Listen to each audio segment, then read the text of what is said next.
शेतकऱ्यांना शेतापर्यंत जाणारे पाणंद रस्ते सुस्थितीत करण्याकरिता महसूल विभागाने अनेक शासन निर्णय काढलेत.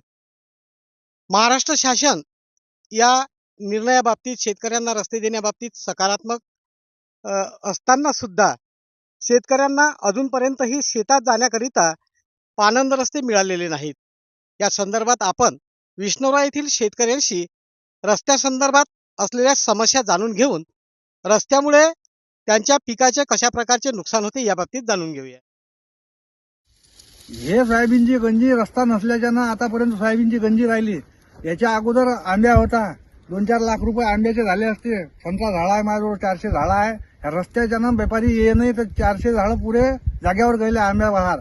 आता मिरूग आहे. ह्या रस्त्याची एवढी अडचण आहे आम्हाला का पाहिजे एवढी अडचण आहे. आतापर्यंत 2022-23 पासून पाठपुरा करून राहिलो मी रस्त्यासाठी, पण त्याच्यावर कोणी विचारच करत नाही. त्यासाठी आम्ही बरेचदा कागदोपत्री पाठपुरावे केलेले आहे.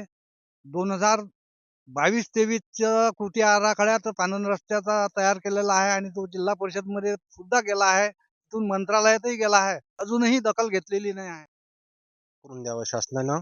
आणि आमच्या सोयाबीनच्या गंजा 4 महिन्यापासून तशाच पडीत आहे, तरी आम्हाला लवकरात लवकर कोशिश करावी. तुमच्या शेतापर्यंत जो जाणारा रस्ता आहे हा अतिशय नादुरुस्त असल्याचं आम्ही पाहत आहे.